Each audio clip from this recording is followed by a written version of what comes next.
We are going to talk about stabilizers and hooping for the embroidery machine. So we're going to start with the stabilizers. The basic one that we use is called the tearaway. Stabilizers are used to help the fabric from stretching and helps the stitches from distorting. You want to make sure that you cut the stabilizer larger than the frame that you're going to use. So this is the tearaway one, and it's called that because it tears away from the fabric once you've stitched it. So this is the most common one we use in the classroom. But there are other ones. You can use a soft, lightweight tearaway for lighter weight fabrics. You can use a water-soluble one, which will dissolve in water after you've done it. This can also be used on the top side when you're embroidering on terry cloth towels to prevent the needle from getting caught in the loops of the towel. This is an adhesive one that actually gets put in the hoop, and then you'll cut away some of the paper, and so you've got the fabric just sticking to the stabilizer instead of the fabric being hooped. We also have a liquid stabilizer, and this is for shears, lightweight fabrics, to help prevent puckering. It's liquid, so you'll put it on, let it dry, or put the hair dryer on it to dry it, and then after you've done your embroidery, you just wash it out. Now we're going to talk about setting up the hoop for the embroidery. We first of all want to make sure we have a mark in the middle right where the center is. So you can do that by making a crease and then folding it in half, making another crease.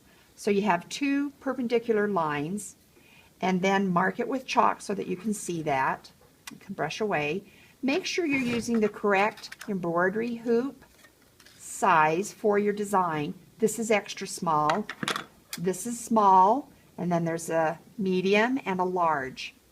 You have an outside hoop and an inside hoop and a template for finding the center. Make sure that the hoops are right side up and you can see the markings and the arrow. You can also see that the flat side is the down side. Make sure the arrow is up. Then to assemble it, the stabilizer goes down first, then add your fabric, and then add the inside hoop. You can line up your markings here or add the template. That's very helpful. And line that up. So we're right in the center.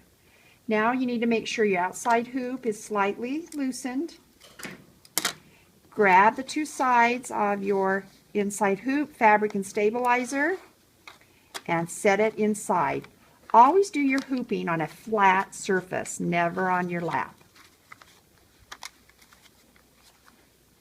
This needs to be loosened a little bit more.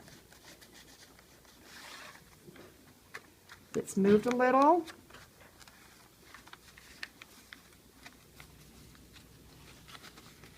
You can then take the template out. You want it tight like a drum, so if you need to adjust it, pull on your fabric until it's nice and tight. Then you can tighten your screw.